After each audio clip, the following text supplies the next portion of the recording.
Hello friends, Ganga கொண்ட Cholapuram Brihadeeswarar temple Thanjai பெரிய கோவில் எப்படி இருந்ததோ அதே போல அதே சாயலோட இருக்கக்கூடிய ஒரு கோவில். ஒரு பிரம்மாண்டத்தின் இந்த பக்கத்து உச்சம் சொல்லலாம்.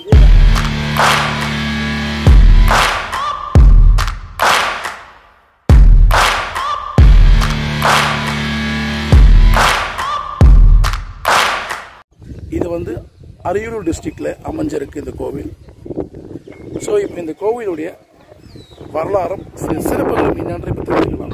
கங்கை கொண்ட சோழபுரம் கங்கை படையெடுப்பு மாதிரி எந்த ஒரு படையெடுப்பும் இருந்திருக்கவே முடியாது. மாபெரும் வெற்றி. உலகுக்கு இந்த வெற்றியை கொண்டாடுவதுன்னு முடிவு பண்ண ராஜேந்திர சோழன். புதிய தலைநகரம், புதிய கோவில், புதிய ஏரி, இப்படி ஒரு படைப்பை உலகுக்கு கொடுக்கணும்னு முடிவு பண்ணியாச்சு. அதுதான் இப்ப நீங்க பாக்குற கங்கை கொண்ட சோழபுரத்தில் இருக்கக்கூடிய இந்த கோவில்.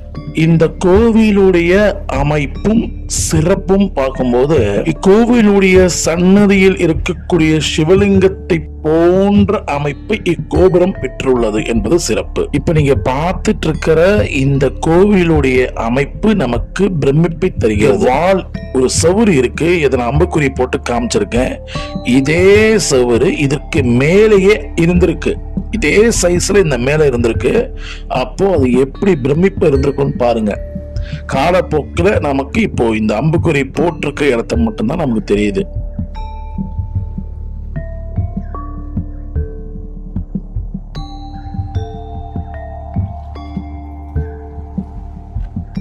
நீங்க எல்லா கோவில்லையும் இந்த தோளபாலகளை பார்க்கும் பொழுது அவர் காலடியில இருக்கக்கூடிய பாம்பு எலியை முழுங்குவது போல மாதிரி தான் அமைஞ்சிருக்கும். ஆனா இங்க பாத்தீங்க அப்படின்னா ஒரு பாம்பு ஒரு யானையை முழுங்குவது போல அமைஞ்சிருக்கு. அப்போ ஒரு பாம்பு யானையை முழுங்குதுன்னா அந்த பாம்பு எப்பேற்பட்ட பெரிய பாம்பா இருக்கணும். அந்த பாம்பை காலில் மிதிச்சிட்டு இருக்காருன்னா அப்போ அந்த துவாலபாடகள் எப்படி பிரம்மாண்டமான துவாலபாடகளா இருக்கணும். சொல்ல வராங்க அப்படின்னா வெளியே இருக்கக்கூடிய இவர்களே இப்படி இருக்கும்பொழுது உள்ள இருக்கக்கூடிய சிவபெருமான், அதாவது சிவலிங்கம், எப்படி ஒரு பிரம்மாண்டத்தை நமக்கு கொடுத்திருப்பாங்க அப்படின்றத நம்ம சொல்லியிருக்காங்க இந்த ஒரு சிற்பத்தின் மூலமாக.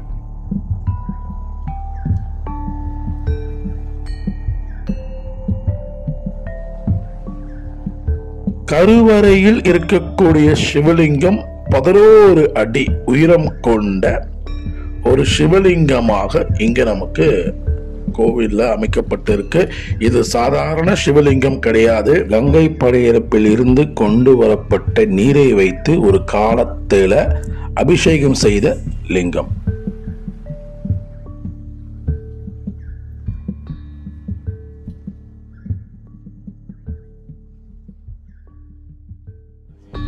விமானத்துக்கு சைட்ல தென் கைலாயம் சொல்லி ஒரு சன்னதி இருக்கு. ஆனா இப்போ இந்த சன்னதி சரிஞ்சு போயிருக்கு. சன்னதிக்குள்ள ஒண்ணுமே இல்லை.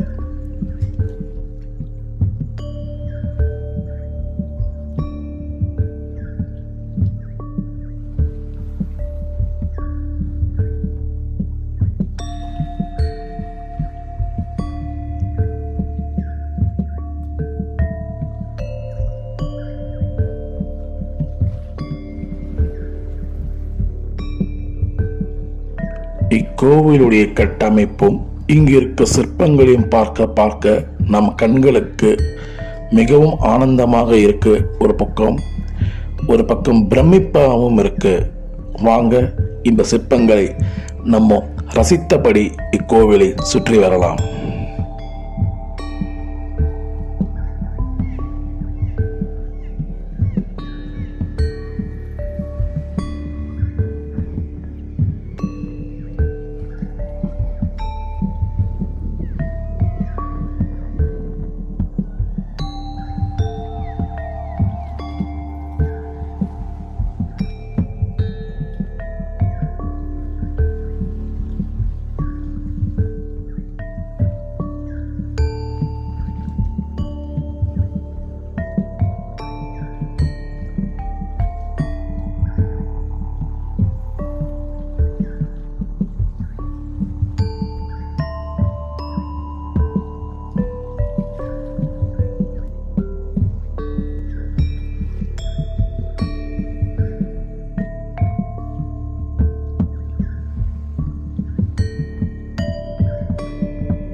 இப்போ நம்ம கோவிலோடைய இன்னொரு சைடு, அதாவது வடக்கு பக்கம் வந்திருக்கும். இது வட கைலாயம் அப்படின்னு அழைக்கப்படுது. ஒரு காலத்துல சிவன் கோவிலாக இருந்தது, இப்போ அம்மன் கோவிலாக மாற்றப்பட்டு உள்ளது.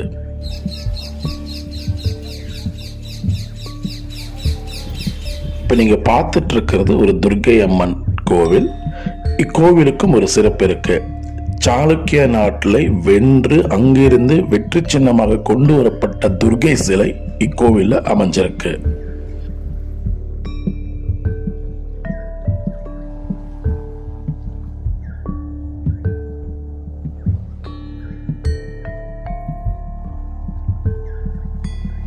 இது பக்கத்திலே அமைஞ்சிருக்கிறது தான் சிம்ம கிணறு. அது என்னப்பா சிம்ம கிணறு அப்படிங்கிறீங்களா? இங்க பாருங்க, சிம்மம் மாதிரி ஒரு சிங்கம் உட்கார்ந்துருக்கா. இந்த சிங்கத்து வயிற்று பகுதி வழியா நீங்க உள்ள போனீங்கன்னா பக்கத்துல இருக்கிற இந்த கிணத்துக்கு நீங்க போய் தண்ணி எடுத்துட்டு வர முடியும். எப்படியெல்லாம் யோசிச்சிருக்காங்கல்ல.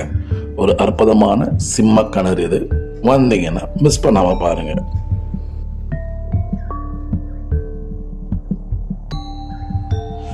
ஒரு பிரம்மாண்டமான ஒரு நந்தி. பிற்காலத்துல உடையர்பாளையம் பாளையர்களாக கட்டப்பட்ட இந்த நந்தி 20 அடி உயரம். இது செங்கலாலையும் சுண்ணாம்புனாலையும் கட்டப்பட்டது.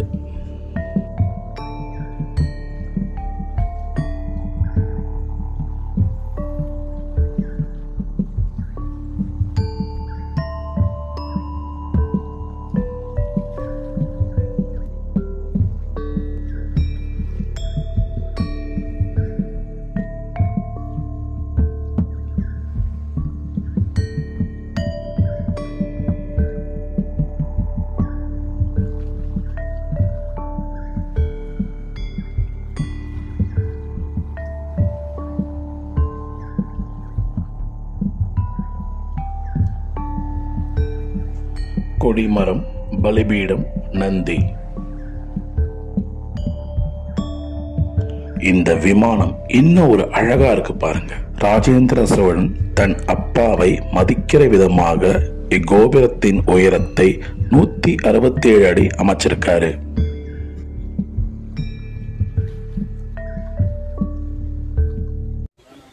இந்த கோவிலுடைய நடைத்திறப்பு அப்படின்னு பார்க்கும்போது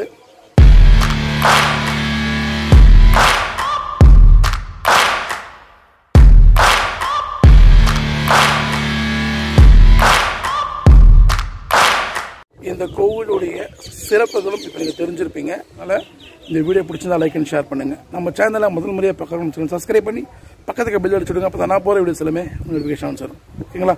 ப்ளீஸ் என்ன சப்போர்ட் பண்ண மறந்துடாதீங்க. ஓகே, ஒரு அற்புதமான கோவில், மிஸ் பண்ணாதீங்க. கங்கை கொண்ட சோழபுரம். அடுத்த பார்க்கலாம். See you. Bye bye.